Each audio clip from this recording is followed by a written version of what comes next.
રાજકોટ ધોરાજીમાં દૂષિત પાણીનો કહેર, 30થી વધુને ઝાડા ઉલટી, સિવિલ હોસ્પિટલ ઉભરાઈ।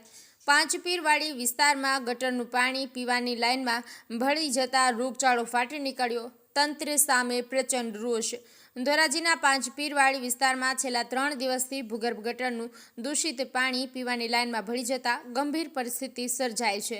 ગંદુ અને દુર્ગંધ મારતું પાણી પીવાના કારણે નાના બાળકો સહિત 30થી વધુ લોકોને ઝાડા ઉલટીની ગંભીર અસર થતાં તમામને સારવાર અર્થે સિવિલ હોસ્પિટલમાં ખસેડવામાં આવ્યા છે।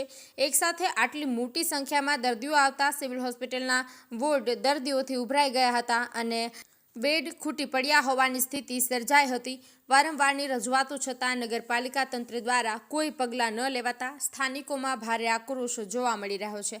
સિવિલ હોસ્પિટલમાં સારવાર લઈ રહેલા સ્થાનિક રહીશ બોધુભાઈએ જણાવ્યું હતું કે આખા એરિયાના 30થી 40 કેસ છે।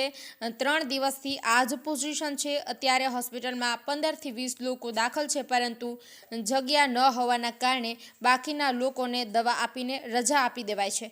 નાના બાળકો પણ આમાં સામેલ છે। પાણી એટલું ખરાબ અને ગંદુ આવી રહ્યું છે કે તેના હિસાબે જ આ બધું થઈ રહ્યું છે। તંત્રની બેદરકારી સામે રોષ ઠાલવતા અન્ય એક સ્થાનિક મહિલા સાબેરા ખાટકીએ જણાવ્યું કે અમે 2 બહેનો અહીં હોસ્પિટલમાં છીએ અને અમારા જેવા બીજા 20-25 લોકો છે, જેમાં માસૂમ બાળકો પણ છે। ભૂગર્ભ ગટરની કોઈ સગવડ નથી। ચૂંટણી વખતે વોટ જોતા હોય ત્યારે બધા પૂછવા આવે છે, પણ આજે અમે માંદા પડ્યા છીએ તો કોઈ ખબર પૂછવા પણ નથી આવતું। અમને પાણી રગડા જેવું આવ્યું હતું, એ પીવાથી જ આ તકલીફ થઈ છે।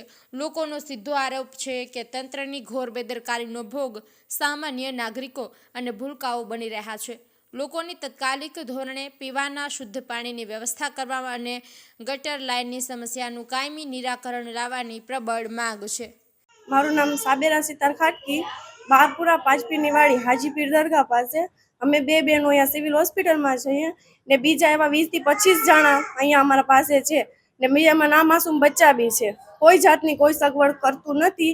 ડૉક્ટરના અહીંયા જે સિવિલ હોસ્પિટલમાં છે ને એ સગવડ દે છે, ડૉક્ટર લોકો આવે છે જાય છે, બાકી ભૂગર્ભ ગટરની કોઈ બી જાતની કોઈ સગવડ કાંઈ કરતું નથી। અત્યારે આ તકલીફ થઈ છે તો એ લોકો બધા હળિયું કાઢે છે, નકર કાંઈ કોઈને ખબર હોતી નથી ને કોઈ જાતનું એ લોકો તો અમને પૂછવા આવ્યા જ નથી।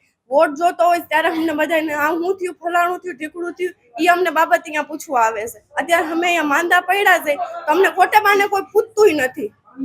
પાણીની જ તકલીફ છે, અમને પાણી રગડા જેવું આ વારે આવ્યું અમને ને રેમતવાળા કોલોનીમાં સખત પાણી આવતું નથી, ત્યાં બધા વેચાતા જ પાણી વેચે। અમે આજ ફેરી 2 વર્ષથી જ અમને આ તકલીફ થઈ છે, પાણી પીધું છે ને તો। અહેવાલ ફિરોઝ જુનેજા, લોકાર્પણ।